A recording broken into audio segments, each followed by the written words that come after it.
Esse pão caseiro é tão fofinho, douradinho e brilhante que parece ter saído da padaria. Mas é super fácil de fazer e até quem nunca fez pão acerta de primeira. Oi, seja bem-vindo à Hora do Grude, sou a Geise e nesse vídeo você vai aprender como fazer pão caseiro fofinho, douradinho e com aquele brilho incrível igual ao pão da padaria. É uma receita de pão muito simples de fazer, perfeita para iniciantes que sempre dá certo e sem mistério nenhum. Então bora fazer essa receita de pão caseiro. Coloque na tigela 1 kg de farinha de trigo, que é equivalente a 6,5 xícaras de farinha, 4 colheres de sopa de açúcar, 1 colher de chá de sal, 1 colher de sopa de fermento biológico seco, fermento para pães, 60 ml de óleo, que é equivalente a 8 colheres de sopa, e misture bem. Adicione aos poucos e misture 500 ml de água morna, aproximadamente 2 xícaras. Coloque a água aos poucos, porque dependendo da marca da farinha, não será necessário colocar toda a água. Algumas marcas de farinha demandam mais hidratação e outras menos, então coloque a água até dar o ponto da massa.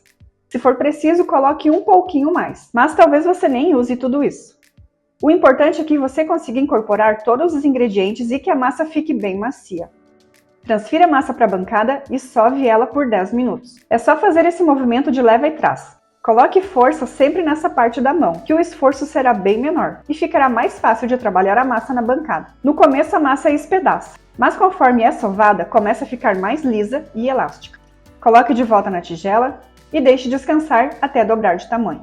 Normalmente o tempo de fermentação pode levar entre 30 minutos, podendo chegar até 1 hora, dependendo da temperatura ambiente. Aqui levou 40 minutos, porque hoje não está um dia muito quente, também não está um dia muito frio. Porque quanto mais calor, mais rápido a massa fermenta, e quanto mais frio a temperatura ambiente, mais tempo demora para crescer, mais tempo demora para fermentar. Quando a massa fermentar e dobrar de tamanho, transfira para a bancada, divida em 2 partes para fazer 2 pães grandes. E aqui vou dividir a olho mesmo, mas se você tiver e quiser, use uma balança de precisão para que fiquem com o mesmo peso e tamanho. Essa massa fica muito macia e bem lisa, então pode abrir com a mão mesmo. É só espalhar sobre a bancada desse jeito. Deixe com a altura de mais ou menos 1 cm e vire o lado mais liso e bonito para baixo. Pegue a ponta da massa, dobre e aperte para que ela não solte. Enrole aos poucos e dê batidinhas para a massa grudar e tirar todo o excesso de ar que fica entre as partes dela. Quando terminar de enrolar, coloque sobre a bancada e faça movimentos de leva e trás, apertando levemente para que a massa fique mais lisa e a ponta da massa grude melhor. A massa precisa ficar no comprimento da assadeira. Transfira para a assadeira untada com óleo, com a parte da emenda virada para baixo. Centralize a massa dentro da assadeira e aperte levemente para que a massa se acomode no fundo da assadeira e não saia do lugar enquanto fermenta. Depois repita esse processo com a outra parte da massa que estava reservada. Feito isso, deixe a massa descansar mais uma vez até dobrar de volume, até dobrar de tamanho. E aqui também levou 40 minutos para fermentar. Passado esse tempo de fermentação, faça o acabamento. É opcional, mas é esse acabamento que vai deixar o pão com a casquinha douradinha e brilhante igual ao pão da padaria. Nesse recipiente tem 1 ovo e 1 colher de sopa de água fria, água da torneira mesmo. É só misturar bem. Ao invés dessa mistura, você também pode usar leite para obter o mesmo resultado. Casquinha do pão douradinha e brilhante. Passe sobre o pão com a ajuda de um pincel para depositar no pão essa mistura. Faça isso delicadamente, sem apertar a massa para ela não afundar.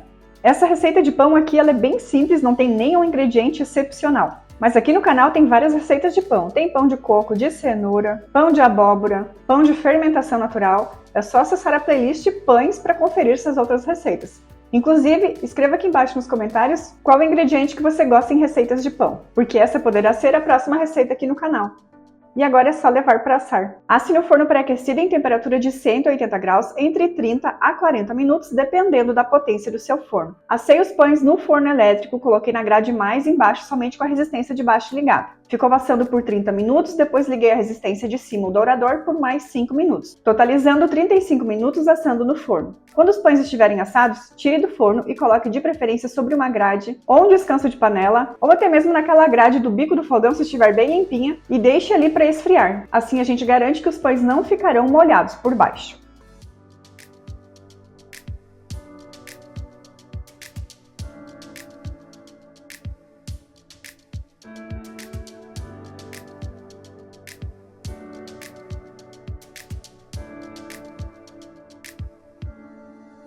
Nessa receita foram feitos 2 pães grandes, mas se você preferir, pode dividir a massa em várias partes pequenas para fazer pães menores. Inclusive, pode ser feita em outras modelagens também. Aqui no canal tem uma playlist só com receitas de pão, você pode acessar essa playlist para conferir as outras modelagens de pão e fazer aí na sua casa. Para armazenar os pães é muito simples, basta guardar até que esfriem completamente e colocar dentro de uma embalagem plástica. Se a temperatura ambiente não for de muito calor, você pode deixar em temperatura ambiente mesmo. Agora, se os dias forem de muito calor, você pode colocar na geladeira ou então congelar. E dá para congelar por até 3 meses. Caso queira congelar, congele de preferência já fatiados, porque facilita muito o processo na hora de descongelar. Sem contar que você pode tirar para descongelar somente a quantidade que será consumida naquele momento. E para descongelar também é muito simples, pode ser em temperatura ambiente se não for dias de muito calor, pode ser na air fryer, na frigideira, no forno elétrico, pode ser no micro-ondas, na torradeira, na sanduicheira e em temperatura mais baixa, que aí eles voltam a ficar bem fofinhos como se fossem feitos na hora. Agora, se você prefere aquele pão com uma casquinha mais crocante, como se fosse uma torradinha, é só colocar em temperatura mais alta. Se você ficou com alguma dúvida sobre a receita, escreva aqui embaixo nos comentários que assim que possível irei te responder. Esse pão caseiro fica muito fofinho, macio e delicioso, sem contar que fica com aquela aparência brilhante e douradinha igual ao pão da padaria. Nem dá para dizer que foi feito em casa. Agora, se você gostou da receita, deixe seu joinha no vídeo que me ajuda demais. Inscreva-se no canal para não perder os próximos vídeos. E se você quiser aprender a fazer mais receitas de pão, fáceis, gostosos, fofinhos, igual pão de padaria, nessa playlist aqui tem várias receitas de pão. É só clicar para conferir. Nos encontramos no próximo vídeo. Tchau, tchau!